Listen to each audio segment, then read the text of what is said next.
Hello everyone. So for today's video, we are going to be playing Game 7 of a traditional World Series between two teams that recently competed in a sim auction. So we're talking here about Teddy Willard's team and Nick Malatesnik's team. So the sim auction was very close. Teddy's team averaged 87 wins per season and Nick's team averaged 84 wins per season. So the traditional World Series has sort of followed that same rhythm where the teams have been very, very close. I'm just going to look at my notes here. Let's see. Teddy won the first game 6-4. Nick came roaring back with a 13-2 victory in Game 2. Nick also won Game 3, 3-1. Teddy wins Game 4, 5-3. Nick comes right back and wins Game 5, 5-3, and Teddy wins Game 6, 5-4. So all the games have been very close with the exception of one. So every game has been decided by either one or two runs, except that one blowout in Game 2. So very close. So here we are in Game 7. Let's see who ends up being victorious.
So settle in. This is a championship game. So let's see. Teddy on the mound has Vinegar Ben Mizell, who is a lefty. Let's see what he did in his first game. His first game, he pitched very well. You can see the line here. 1 run on 7 hits. Now, the one thing that having Mizell pitch has caused is Nick is actually...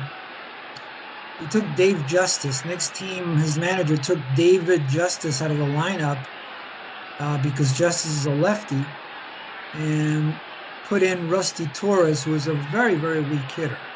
I think if it was up to me, I would have kept Justice in there anyway, even with the platoon splits not in his favor, simply because Rusty Torres is just not a good hitter. 562 OPS. And out of curiosity, let me just take a look at Justice real quick here.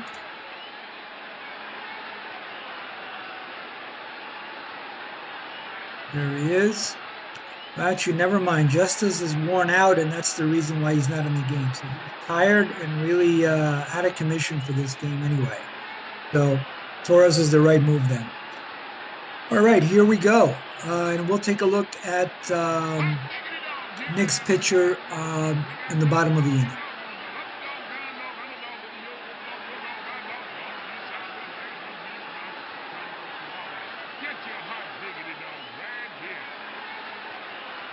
The pitch, breaking ball. Bounce past Mizell. Tejada is over. He stabs for it, makes a pickup, and throws Gibson out by a step. 1 away.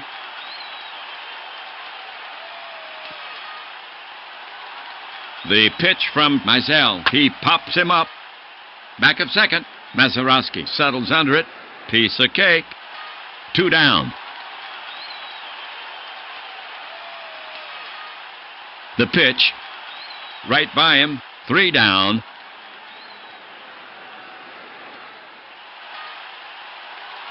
The pitch to Hoke.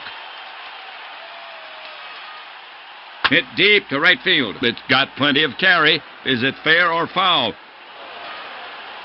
Foul ball. Strike 1. Whoa, that was a scare for Sutton. So let's take a quick look at Sutton here.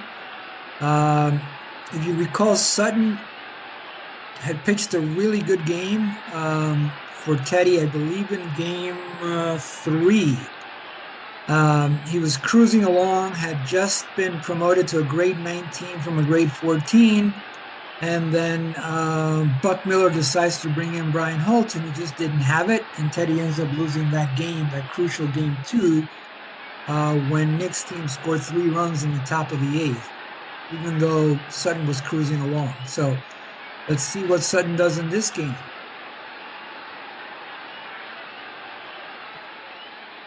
Sutton deals. Driven to the gap in right. Long, can't get there. It falls in. Hope is headed for second. He's digging. The throw from Hunter. A photo finish at second. Safe. The ump signals safe. A double for Hope. For Hope is second. Double of the series. For Hope is 10th. Hit of the series.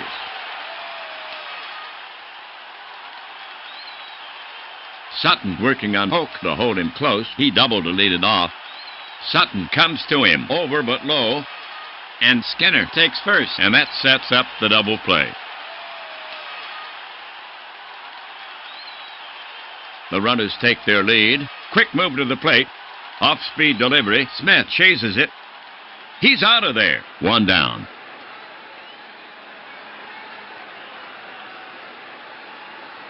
The runners take their lead. The pitch. Routine fly ball to right. Long moves under it and brings it down. Both runners are tagging. The coach is waving him to third. He's throwing to third.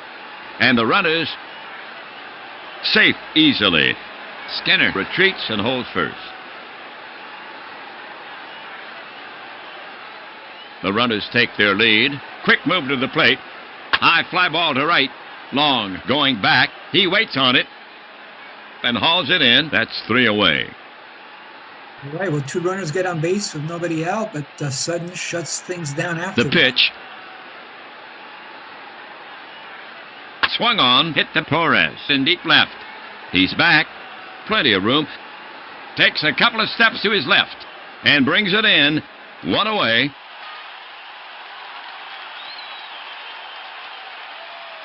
The pitch comes in. Hunter sends it in the air. Deep right center field. Shelby goes over. Nye goes over. And right fielder Nye chases it down. 2 gone.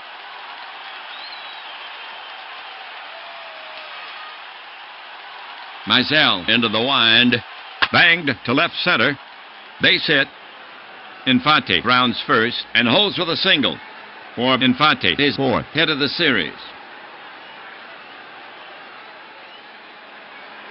Here's the delivery. Swing and a miss. Yost goes down on strikes. Side retired. The pitch. Ground ball to T. Right between his legs. He chases it down. And Hatberg will hold it first. T picks up an error.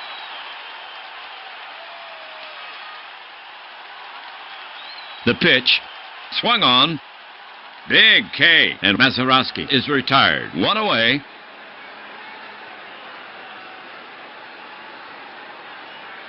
Hatberg hugging first. Sutton rocks and fires. Breaking ball. And it jumps out of the catcher's mitt. He's after it. It didn't go far. And Hatberg has to hold first. Ball 1.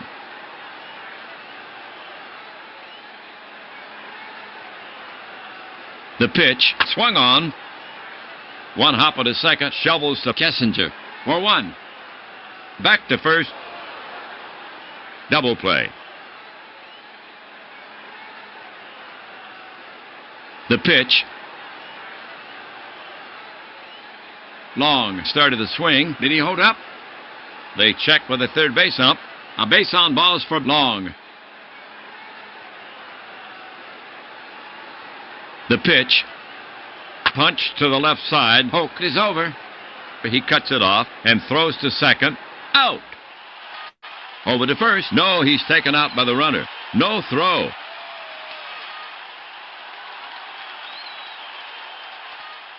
Mizell comes to the plate. Cut on. popped up. Smith tosses the mask away near the stands, and he hauls it in, and that's out number 2.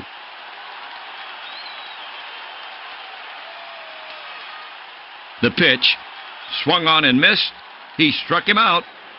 Side retired.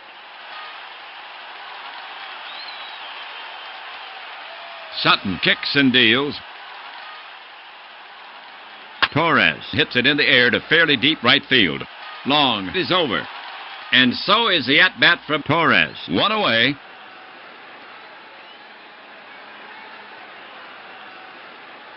The pitch, rip and a miss by Hoke. And that's a strikeout. 2 away.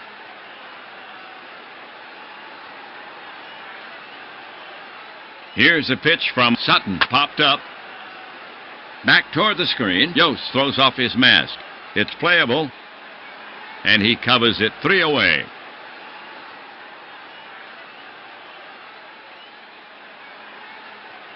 The pitch. Cabrera turns the bat loose, but comes up empty. He's out of there. 1 down.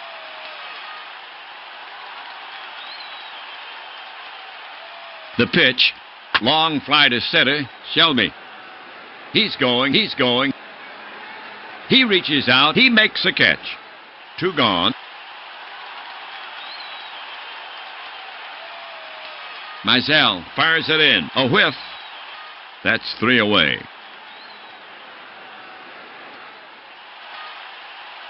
Sutton brings it home. Hard shot to the right side, and it's through. Base hit for Smith. For Smith, his 9th hit of the series. Smith hugging first. The pitch, hit to dead left field. Should be an easy play. Gibson is under it, and he pulls it in. 1 down. And Smith returns to first. Sutton brings it to the plate. Nye squibs it to the left side. A swinging bunt. Cabrera charges it, picks it up, guns it to first, and they get him. 2 gone. Smith moves to second on the play. Sutton into his motion, delivers. It's back to him at the mound. He takes a high hop. It handcuffed him. Throws quickly to first, and the side is retired. All right, we got ourselves a pitcher's duel in this game 7. No score through 4. Both starters seem to be under control. And we are now going over to the top of the 5th. So in terms of bullpens, actually, let's take a quick look at the bullpens. Let's see. I think Nick might be in better shape. If I remember correctly, let me see. So Nick, Fingers is rested, and then Hal again. I've said this in other recordings for other games. Hal, a grade 18, his stopper has not been used a single inning in the entire series. So that, in my opinion, is a big miss by Felipe Hernandez, the manager for Nick's team. So anyway, Fingers is available, and so is Hal, his top 2 relievers. Orozco is itchy, which means he's available, but it also means that he could be brought in at a lower grade than what he actually normally is. And Veras, his other relievers, ready, so is Radford. So Nick is in good shape relief-wise, and then I believe Teddy's team, his top guy, Holton, is tired and is unavailable, but his other guys are fine. Let's see. So Holton is tired, but Benoit, who's a grade 19, is ready to go, and so is Face, who's a grade 14. So really, both teams are in pretty good shape from a bullpen perspective. Nick probably a little bit better since Holton is probably out of commission for this game. Let's see what happens here. The pitch. Infante blasts the drive to right center. It might have the distance. It rattles the wall. Shelby plays the carom. Infante is going for 2. Here's the throw. And Infante pulls into second with a long double. And that puts the go-ahead run in scoring position. Omar with his second hit in this game for Infante. His second double of the series for Infante. His fifth hit of the series. The pitch. Hard ground ball to second. He's up with it. Looks Infante back to second. He flips the hat bird for the out.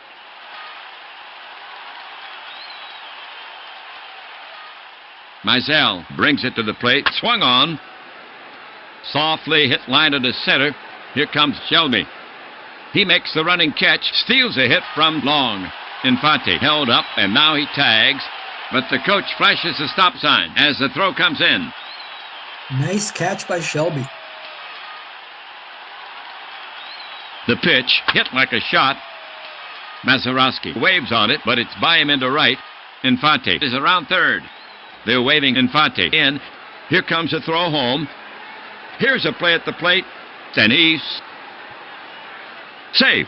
Slid around the tag. The run scores. Oh, close call. The gamble pays off. Kessinger holds it first for the single. And that was a gamble because Infante is not super slow, but not blazing fast either. He's rated a 9, so in APBA the speed ratings go from 3 to 20, so a 9 is on the lower end of things. So huge play, first run of the game, and actually huge hit by Kessinger, who is, let me just take a quick look.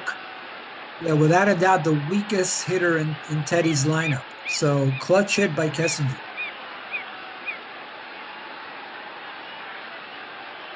First baseman Hatberg right on the bag. The pitch from Mizell, laced to right field. Base hit. Nice. Over. Fields it. Kessinger is one around second. But the third base coach has his arms in the air. He'll stop there. As the throw comes in, the visitors put 2 singles back-to-back for Gibson, his fifth hit of the series. The runners take their lead. Here he comes. And he fans him. T is gone. Side retired for Mizell. Strikeout number 6.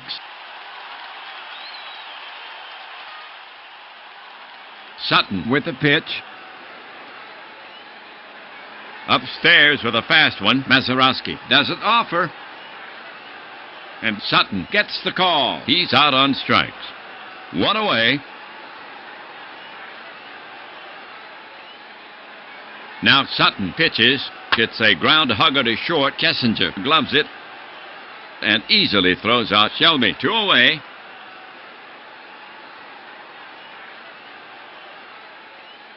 The pitch on the ground.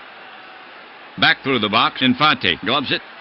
Spins it. Fires. Long stretch. Just nips Torres by half a step. 3 away.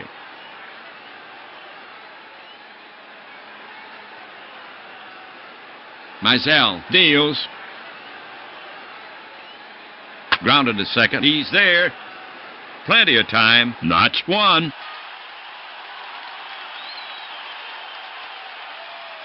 Mizell into the wind. Popped up. Smith scrambles near the stands. It's playable. And he makes the catch. 2 away.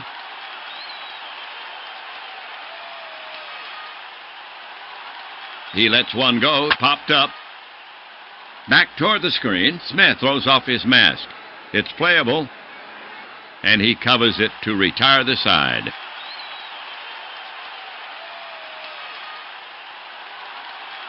He comes home. Fly ball center field. Plenty of room. Hunter is there and takes it in. 1 down.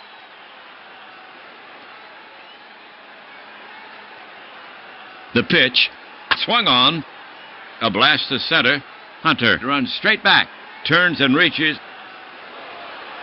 And takes it in. 2 away. The delivery from Sutton. Drilled to right by Smith. It is high. It is far. It is caught at the wall by Long. That's 3 away.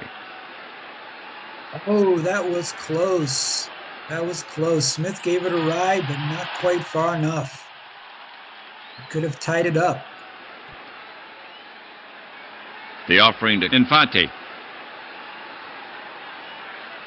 Mizell loses him, and he trots down to first. And that's only the second walk issued by Mizell. That was Infante's first walk of the series.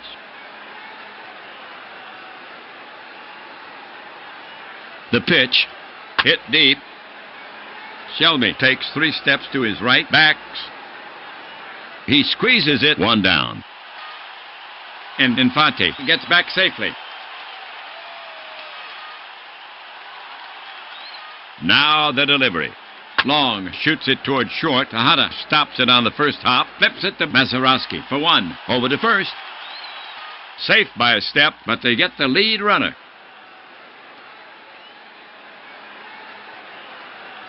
Mizell with the pitch. Breaking ball. Called strike 3. 3 down.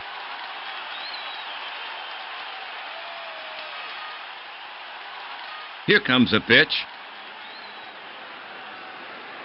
A little tapper up the line. T charges, scoops it, and tags Tejada. 1 down.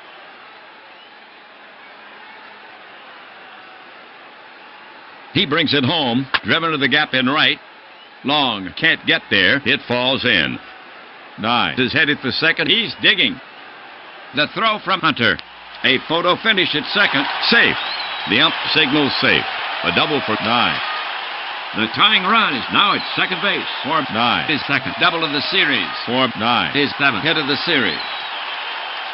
All right, here we go. Tying run at second, only 1 out. Let's see what Hatterberg can do. Quick move to the plate. Hatberg bats it on the ground to the right of second. Infante dives for it, but it scoots by him. Around third. Nye. He ran right through the red light. Digging. Here comes the throw from Hunter. Oh, Yost took a hard hit. Safe at home. Tie game. Oh, close call.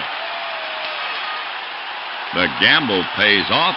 The umpire's calling time. Yost down.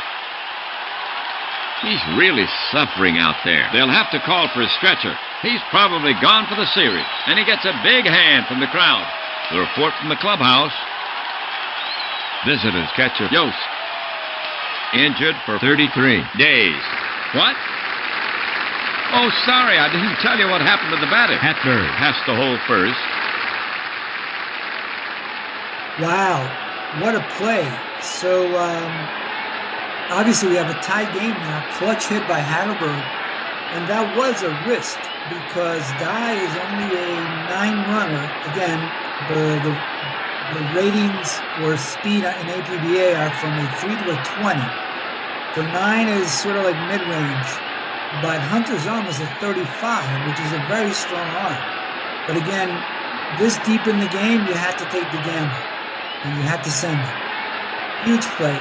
The other interesting thing about this play is, as you noticed, Dye basically bowled over the catcher. So that's back in the day when you can actually do that. Can't do that anymore. You can't run over the catcher anymore like you used to be able to do years ago. So that's an interesting call that you get to see in APBA that you no longer get to see in real baseball. Here we go. 1-1 now. Run on first, 1 out. Exciting game 7. Yost is injured. Miller makes a switch at catcher. H comes into the game replacing Yost. Big hold on the right side.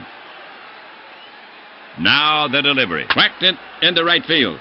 Long has got a long way to go. Still after it. Near the line. He makes a catch. 2 away.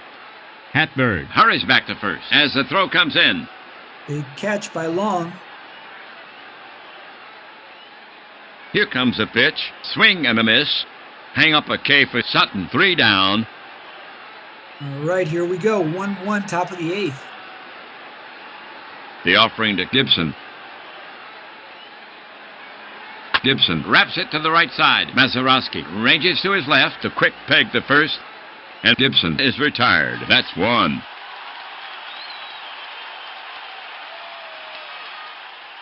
The pitch. Half swing. Yes. T went too far. Out on strikes. 2 down. T is now struck out 3 times. The pitch. And it's popped up behind home plate. Smith making the call. And the catch. That's the 3rd out. The pitch. Well hit fly ball toward the gap. Gibson and Hunter converge. Gibson calls him out and makes the catch. And there's 1 away.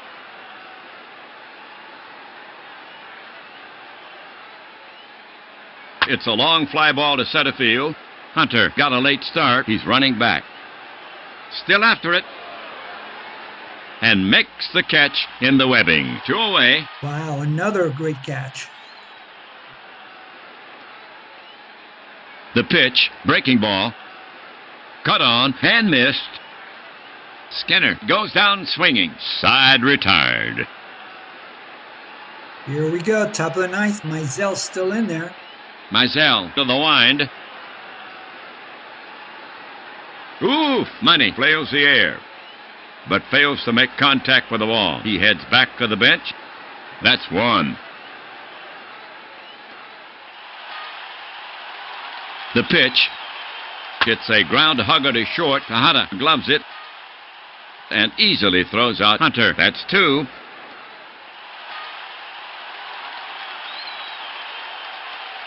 The offering from Mizell. Grounded to second.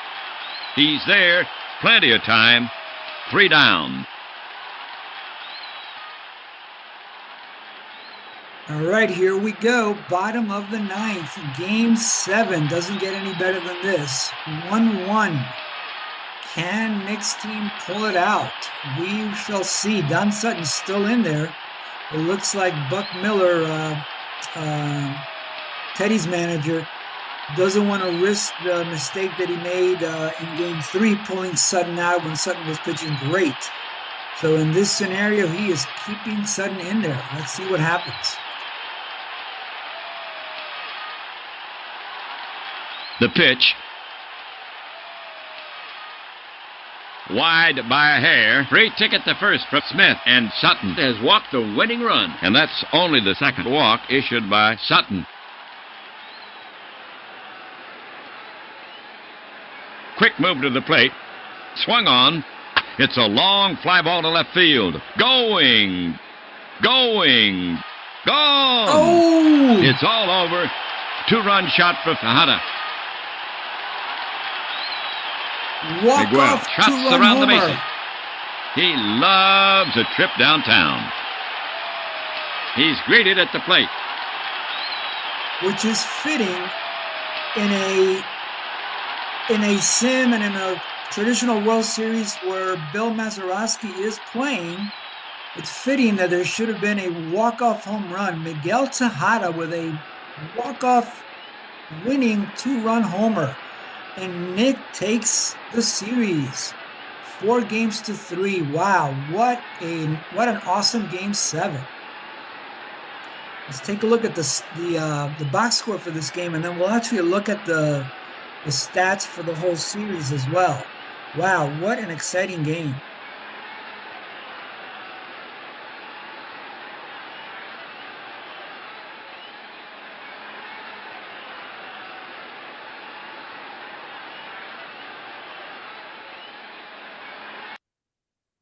All right, let's pull up this game here. Let's pull up the box score. So obviously the star of the show here obviously is Miguel Tejada with the walk-off 2-run homer. Wow, that was awesome. Really not a lot of offense in the game. 5 hits for Nick and 4 for Teddy's team. So a complete pitcher's duel. Sutton is left in there. Who knows what could have happened? I mean, Teddy did have Benoit in the bullpen ready to go. Decided not to bring him in, so we will never know. And then on the pitching side, wow, Mizell, Vinegar Bend Mizell, one of the great names in baseball history. pitches a complete game, strikes out 9. Fantastic. Um, I thought Nick might have been impacted by not having David Justice in the lineup, but it didn't matter. Thanks to Miguel Tejada's bat, Nick is the champion in the traditional World Series. And just to show you how close these two teams were when we actually played the Sim Auction World Series, let me pull up those results so that you can see. So, for example, in the Sim Auction World Series, as you know, we play entire seasons that are the stand-ins for individual games. So whoever wins 4 seasons actually wins the Sim Auction World Series. So in this scenario, in the Sim Auction World Series, Teddy's team won the World Series in 6 seasons, 4-1, and also Steve Andruska's team also won 1 season. But as you'll notice, the thing that tells you the teams are pretty close is the average wins per season. Teddy had 87, Nick had 84, so they were very evenly matched. I think also what helped Teddy in this particular setup in the traditional World Series, I went with 4 starters apiece. Let me just pull up the pitchers here. During the actual season-long simulations, Nick had to use a 5th starter. So did Teddy, but not that many innings. But in Nick's case, Ted Lilly would have been his 5th starter. He pitched 108 innings for Nick during the season, and Lilly wasn't used at all in the traditional World Series. So basically, Nick just used his top 4 guys: Tudor, Verlander, Mizell, and Caldwell. All 4 very solid. Didn't have to use Lilly at all. So that did help Nick in this particular format, because traditionally in a World Series format, you typically use your top starters, and a lot of times your 5th guy doesn't get used, which is the reason why Lilly wasn't used here. So, all right, that gives you an idea of the stats that were accumulated in the traditional. I'll pull up Teddy's team as well so you can see that. I think I might have shared this in another video, but let me do it again. So that was Nick, Teddy. So Teddy also had a 5th starter, and again, he didn't have to be used in this series either. It would have been mostly Roy Face, who would have been sort of like a fill-in starter reliever. Here, Face was used as a reliever, not as a starter. So the definitely not using Lilly helped Nick much more than not needing a 5th starter would have for Teddy. So let me also now switch over to a different screen here. I want to show you the accumulated stats for all 7 games. This first screen here shows you the pitching stats. Let me just sort this by innings pitched. And again, it's only 7 games, obviously, so not a ton of stats to show you. But let's see. For Teddy's team, Bob Friend and Mizell had the most innings. Mizell was terrific. Won 2 games, probably the best pitcher in the series, really. He won 2 games, 1.13 ERA in 16 innings. Sutton was right behind him. Obviously pitched that great game 3 where he was pulled. Tudor, Verlander, not so good. Law, not so good. Caldwell, not so good either. And then on the relief side, Halton did not pitch badly other than that one meltdown in game 2. And then let's see, on Nick's side, Bradford pitched 3 good innings, and Fingers pitched 3 innings, didn't allow anything. And again, the perplexing thing for me here is, and you don't even see him listed here, but Nick's best hitter, Jay Howell, wasn't even used a single inning. So that again it's just you can blame that on the manager that was used.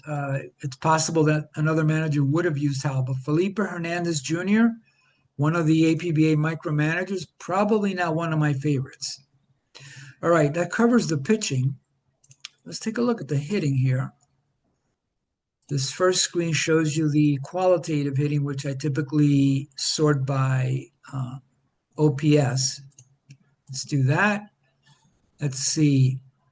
Omar Infante, only 13 at bats, but he definitely racked up some hits in the last few games. 1295 OPS and 13 plate appearances. But really, when you look at the most plate appearances, you would probably have to say that the best hitter in this particular World Series was Jermaine Dye, a 1077 OPS and almost 30 at bats. And then followed by Miguel Cabrera, 921.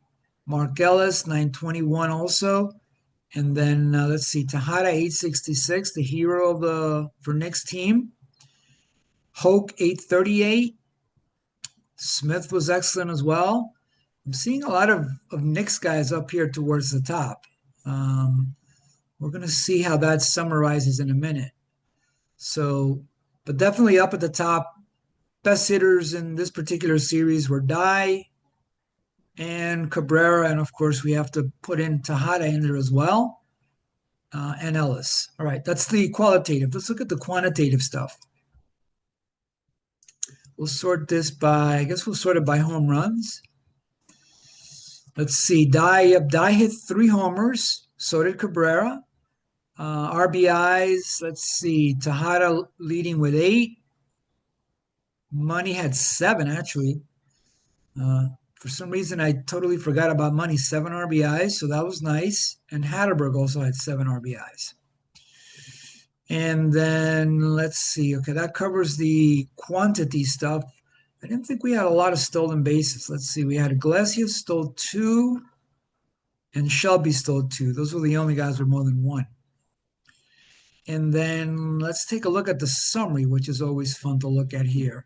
So, to me, this is the most instructive piece here. Now, it was a close series. Again, every game except 6 out of the 7 were settled by 1 or 2 runs. That blowout really is what gave Nick that large run differential. But nevertheless, in terms of runs, Nick did have the most runs. And then also when you look at the on base, the OPS, Nick did have better outcome there as well. Let's see, OPS 750 for Nick and 635 for Teddy's team. So big difference there. And then you look at the pitching, Nick's team was also better in the pitching side. And obviously when you put together the best OPS with the best pitching, generally you're going to score more runs. And that's exactly what happened. And then even on the defensive side of the ball, Nick's team was better. Let's see. Nick's team only committed 2 errors, Teddy 7. So that is a wrap. Extremely exciting 7-game series. And again, to sort of celebrate a sim in which Bill Mazeroski was part of the player mix, very fittingly, Miguel Tejada walks it off with a 2-run homer in the bottom of the 9th to give Nick a victory. All right, everybody, that is a wrap for me. I will try to do more of these. Obviously, I always have my sim auction videos, but I'll try to do more of these traditional World Series videos as well. So I'll have more of those coming soon. And if you have any interest at all or want to have any more information regarding sim auctions, you can send me an email at baseballsimauctions@yahoo.com. Till next time, see you then.